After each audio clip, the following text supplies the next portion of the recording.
दरअसल एक महिला होती है जो एक पुलिस चौकी पे पहुंचती है और वहां पे इस तरह से वो पहुंचती है रोते बिलखते हुए। और वहां पे बैठे हुए जो चौकी इंचार्ज होते हैं उनको एक प्रार्थना पत्र देती है और कहती है कि साहब हमारा ये प्रार्थना पत्र ले लीजिए और इसके ऊपर कार्रवाई कर दीजिए। जैसे ही थाना इंचार्ज उसके प्रार्थना पत्र को हाथ में लेते हैं तुरंत वो कागज़ को पढ़ने लगते हैं और पढ़ने के बाद में उनको ऐसा लगता है कि ये मामला तो बहुत गड़बड़ है, क्योंकि जिसके नाम से प्रार्थना पत्र महिला ने दिया था दरअसल वो आदमी कोई आम आदमी नहीं बल्कि खास आदमी था। और ख़ास इसलिए भी था क्योंकि उसी के घर में ये पुलिस चौकी हुआ करती थी। उसके बाद फिर वो जब थाना इंचार्ज को ऐसा लगता है कि इसके ऊपर कार्रवाई करूं या ना करूं, क्या करूं क्या ना करूं, उनको कुछ समझ में नहीं आता है। फिर वो तुरंत अपने अधिकारी उच्च अधिकारी से बात करने की कोशिश करते हैं, मतलब जो वहाँ के एसओ होते हैं उनसे वो बात करने की कोशिश करते हैं और कहते हैं कि साहब एक महिला आई है, रोते बिलखते हुए कहती है कि साहब मेरे साथ न्याय कर दीजिए। उस प्रार्थना पत्र में क्या ऐसी चीज़ लिखी हुई थी जो देख करके चौकी इंचार्ज और एसओ को ऐसा लग रहा था कि इसके ऊपर कार्रवाई ना करना ही ज़्यादा उचित है। और ये लोग उस चीज़ को टाल मटोल करते रहे और करने के बाद में ये प्रक्रिया चल ही रहा था। इसके बाद फिर जब एसओ ये बात कहते हैं कि जहाँ तक कोशिश हो सके इस प्रार्थना पत्र को ले लो और लेने के बाद में उसमें से एक व्यक्ति का नाम काटने की कोशिश करो। और महिला उनसे फिर कहती है कि साहब आप जिस व्यक्ति का नाम ले रहे हैं और जिसका नाम आप काटने की कोशिश कर रहे हैं वही आदमी जो है मेन आरोपी है और उसी के खिलाफ मुझे कंप्लेन देना है और उसी के ऊपर कार्रवाई होनी चाहिए। इसके बाद फिर ये मामला ऐसे ही गोल मटोल घूमता चल रहा था। चौकी इंचार्ज या थाना अध्यक्ष को ये नहीं पता था कि ये जो केस है जिसकी हम टाल मटोल कर रहे हैं ये मामला बहुत दूर तक पहुंच चुका है और ये मामला मीडिया में भी पहुंच चुका है, स्कूल कॉलेज में पहुंच चुका है और गली मोहल्ले चौराहे बस स्टेशन से लेकर के बहुत सारे सार्वजनिक जगह पर ये मामला पहुंच चुका था। उनको इसका अंदाज भी नहीं था कि आखिर जिस केस के बारे में हम टाल मटोल कर रहे हैं इसका परिणाम क्या होने वाला है। तो आप हमारे साथ बने रहें और आज हम इसी चीज़ के ऊपर चर्चा करने वाले हैं कि आखिर कौन थी वो महिला, उसका नाम क्या था और पूरा मामला क्या था। और इस मामले में जिन्होंने लीपापोती की, चाहे वो थाना अध्यक्ष हों चाहे चौकी इंचार्ज हों, उन लोगों ने अपनी कुर्सी तक नहीं बचा पाई, बल्कि उसके वजह से इन लोगों की काफ़ी फजीहत भी हुई। और इसी मामले पे आज हम चर्चा करेंगे कहानी के माध्यम से और यही जानने की कोशिश करेंगे कि आखिर वो महिला कौन है, मामला क्या था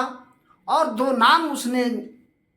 पुलिस को क्या दे रखा था जिसके वजह से पुलिस महकमे में पूरी तरह से हड़कंप मच गया था। तो नमस्कार, मैं हूं जगदीश गुप्ता। न्यूज़ सच तक की एपिसोड में मैं फिर से हाजिर हूं क्राइम की एक सच्ची कहानी को लेकर। उम्मीद करता हूं कि आप लोग अच्छे होंगे, स्वस्थ होंगे, मस्त होंगे। कहानी शुरू करने से पहले आपसे एक गुजारिश है कि अगर आप इस चैनल पे नए हैं तो चैनल को सब्सक्राइब करें और बेल आइकन को प्रेस करें ताकि ये वीडियो बहुत काफ़ी लोगों तक पहुंच सके। तो चलिए कहानी को शुरू करते हैं। दरअसल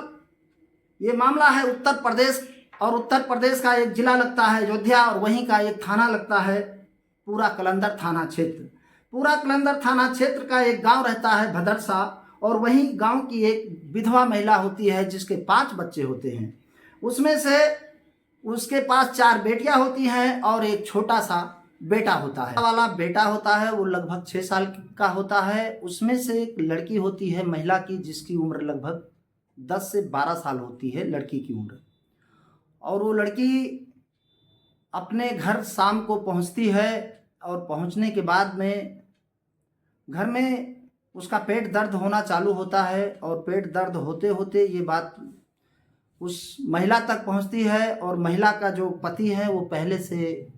उनकी डेथ हो चुकी है। घर में कोई घर चलाने वाला नहीं है। महिला अपना किसी तरह से बच्चों की भरण पोषण करने के लिए मजदूरी मेहनत करके अपनी जीवन चला रही होती है। लेकिन कहते हैं कि जब किसी के ऊपर अगर दुखों का पहाड़ टूटता है तो चारों तरफ से एक साथ टूटने लगता है। ठीक पर उसी प्रकार से उस महिला के साथ भी हुआ। उस महिला की जो बच्ची थी 12 साल की, उसके पेट में जब दर्द चालू हुआ तो महिला अचानक घबरा गई और उसको पूछने लगी कि बेटी क्या हुआ, क्या प्रॉब्लम हुआ, कैसे हुआ। लेकिन वो लड़की कुछ बोलने की स्थिति में नहीं थी और ना ही उसने कुछ ऐसी बात बताई।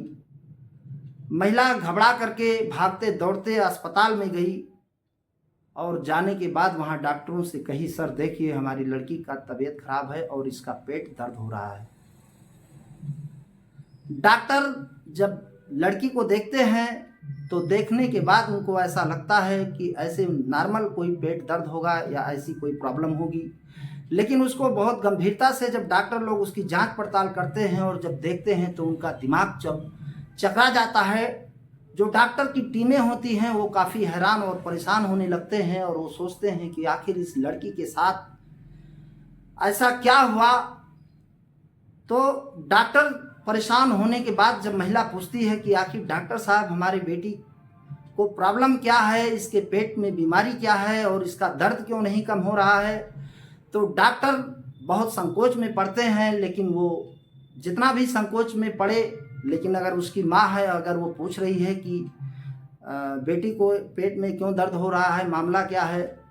तो डॉक्टर को ये बड़े दुख के साथ कहना पड़ता है कि देखिए आपकी जो बेटी है इसके पेट में 2 साल का गर्भ है। जैसे ही ये बात माँ सुनती है उसका दिमाग खराब हो जाता है, उसका दिमाग काम नहीं करता है, वो काफ़ी परेशान होने लगती है, रोने बिलखने लगती है और तमाम तरह की वहाँ पे बातें करने लगती है। तो जब लड़की की माँ ने उसको अपने सीने से लगाया और पूछा कि बेटी आखिर ये बताओ कि ये सब कैसे हुआ और किसने ये सब तुम्हारे साथ किया, तो लड़की कहने लगती है कि माँ 2.5 महीने पहले की बात है, मैं उस रास्ते से आ रही थी और रास्ते में एक वहाँ बेकरी पड़ती है और उस बेकरी के आसपास एक राजू नाम का लड़का आया मेरे पास और मुझे बिस्किट दिया। और बिस्किट देने के बाद उसने कहा कि चलो तुम्हें बेकरी मालिक ने बुलाया है और कुछ खाने पीने की चीज़ देंगे अच्छे से। वो 12 साल की बच्ची को कुछ उसके बारे में पता नहीं होता है और राजू नाम के लड़के के साथ चली जाती है और जाने के बाद उसको बिस्किट खिलाता है और बिस्किट्स के साथ उसको और भी कुछ नशीली चीज़ें दी जाती है। और नशीली चीज़ें देने के बाद जैसे ही वो लड़की खाती है तो उसको कुछ बेहोशी जैसा महसूस होने लगता है। और बेहोशी जैसा स्थिति जब वो होती है तो वहाँ पे जो उस बेकरी का मालिक होता है जो समाजवादी पार्टी से जुड़ा होता है और वो उसके साथ लड़की के साथ बलात्कार करता है। और बलात्कार जिस समय वो करता रहता है उस समय उसका जो नौकर होता है राजू, वो उसका वीडियो बनाने लगता है और वीडियो बनाता है और वीडियो बनाते बनाते उसकी भी नीयत खराब हो जाती है। और जैसे ही वो मालिक बेकरी का उसका काम ख़त्म होता है और तुरंत उसके बाद में ये राजू नाम का लड़का जो होता है उसका नौकर होता है, वो भी उसके साथ बलात्कार करता है। और बलात्कार करने के बाद में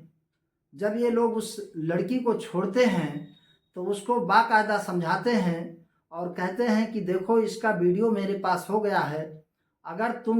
किसी को ये बात बताओगी या अपनी जुबान को खोलोगी तो हम इसको सोशल मीडिया पर वायरल कर देंगे, तो तुम कहीं की नहीं रह जाओगी, तुम किसी को मुंह दिखाने लायक नहीं रह जाओगी। जब ये लड़की इतना सुनती है और साथ साथ उसको डराया धमकाया भी जाता है, वो दरिंदे यही नहीं रुकते हैं। जब भी इनको ज़रूरत पड़ती तब भी इस लड़की को बुलाते हैं और बुलाने के बाद उसके साथ जा कर के गंदा काम करते हैं। और गंदा काम करते करते लगभग इसी तरह से ये जो 12 साल की बच्ची होती है, ये लगभग 2.5 महीने तक इन दरिंदों के चंगुल में फंसी होती है और ये उसका शोषण करते हैं और डरा धमका के मन इच्छा जो उनको आता है वो करते रहते हैं। लेकिन ये बात यही नहीं रुकती है।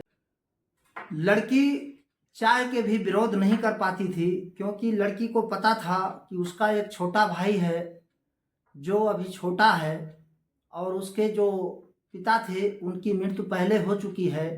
और घर में माँ है तो माँ मजदूरी करती है। इसके वजह से कहीं ना कहीं लड़की दबाव में और डर में भी अपनी जुबान को नहीं खोल पाती थी। और ये दरिंदे जो है वीडियो बना के रखे थे, वीडियो का भी वो लोग काफ़ी धमकी दिया करते थे। लेकिन ये बात यहीं तक नहीं रुक पाई। संजोग से लड़की का जब अचानक तबीयत खराब होता है और जब लड़की का तबीयत खराब होता है तो लड़की के माँ तक जब बात पहुँचती है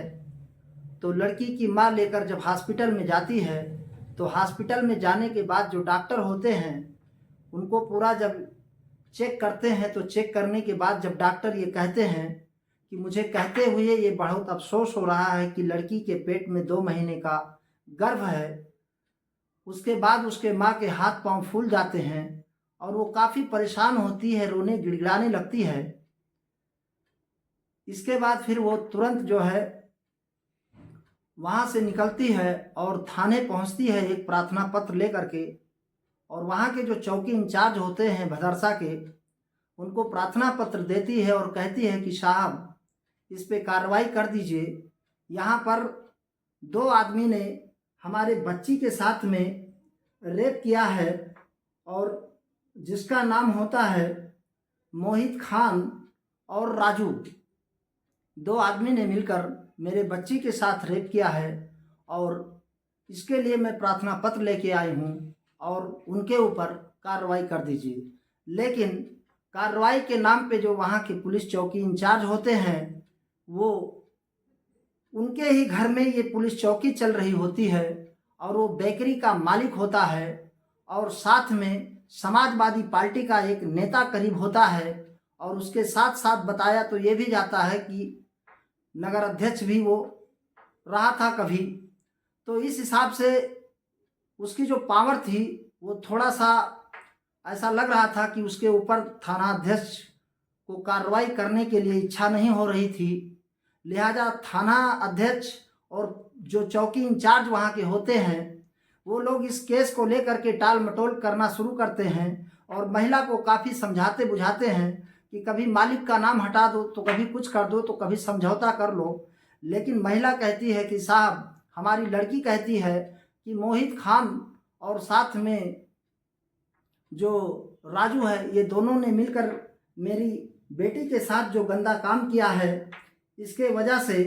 ये दोनों माफ़ के लायक नहीं है और इनके ऊपर कड़ी से कड़ी कार्रवाई करिए। लेकिन दुर्भाग्य से ये जो पुलिस चौकी और इंचार्ज होते हैं या थाना अध्यक्ष होते हैं ये लोग उसके ऊपर कार्रवाई ना करके बल्कि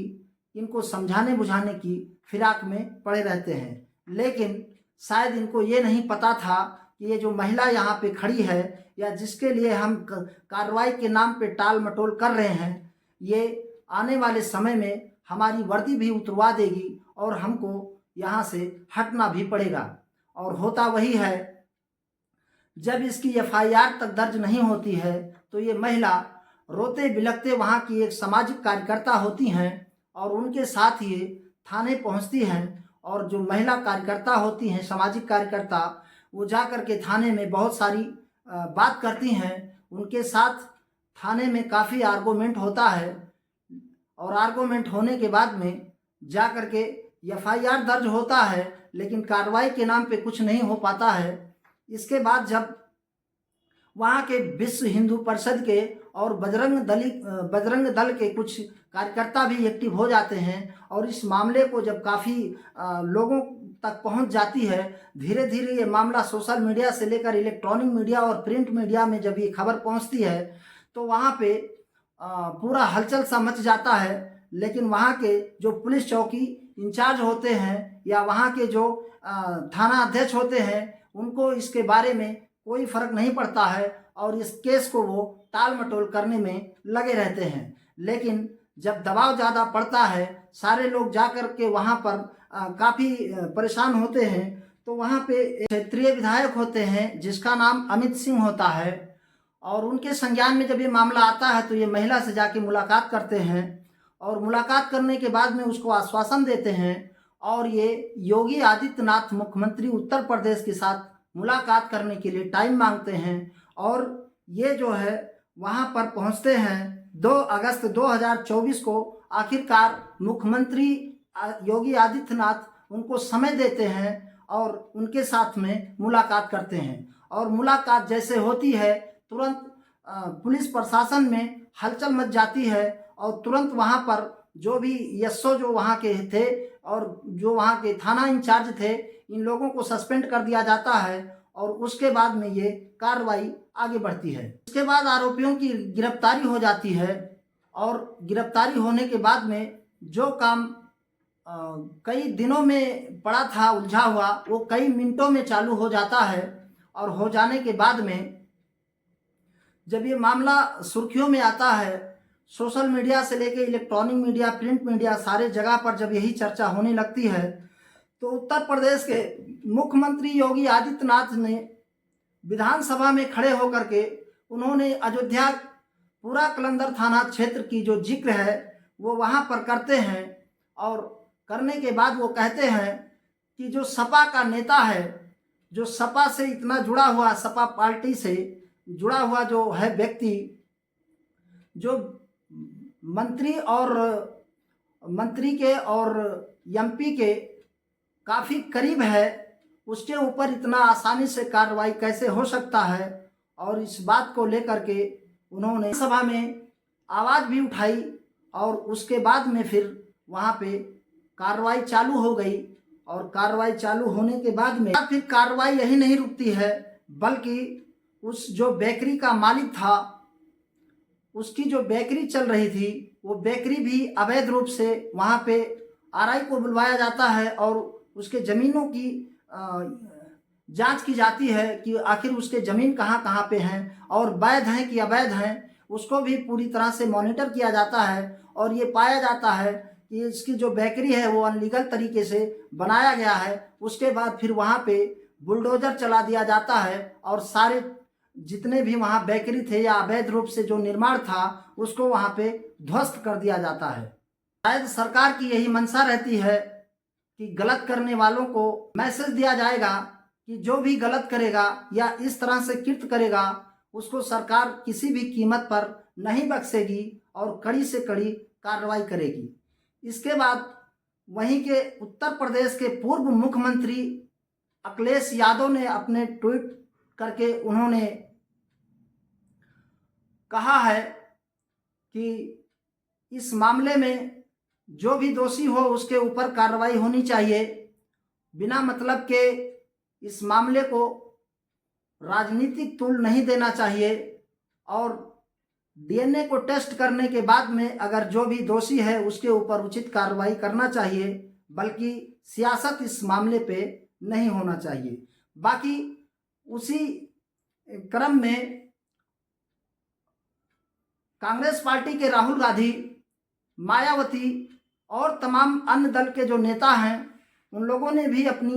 राय को साझा किया है कि जो भी दोषी है इस मामले में, जो भी 12 साल बच्ची के साथ इस तरह का दुष्कर्म किया है उसको किसी कीमत पे बख्शा नहीं जाना चाहिए। बहरहाल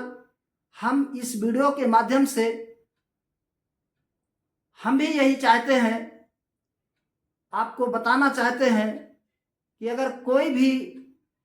किसी भी प्रकार की अगर इस तरह का कोई भी हरकत करता है तो उसको कठोर से कठोर सजा मिलनी चाहिए, इसमें कोई दो राय नहीं है। 12 साल बच्ची के साथ जो भी अन्याय हुआ है, जो भी उसमें दोषी है, हम भी सरकार से यही मांग करते हैं कि ऐसे लोगों को जल्द से जल्द और सख्त से सख्त सजा दिया जाए, ताकि इस तरह का कोई भी आदमी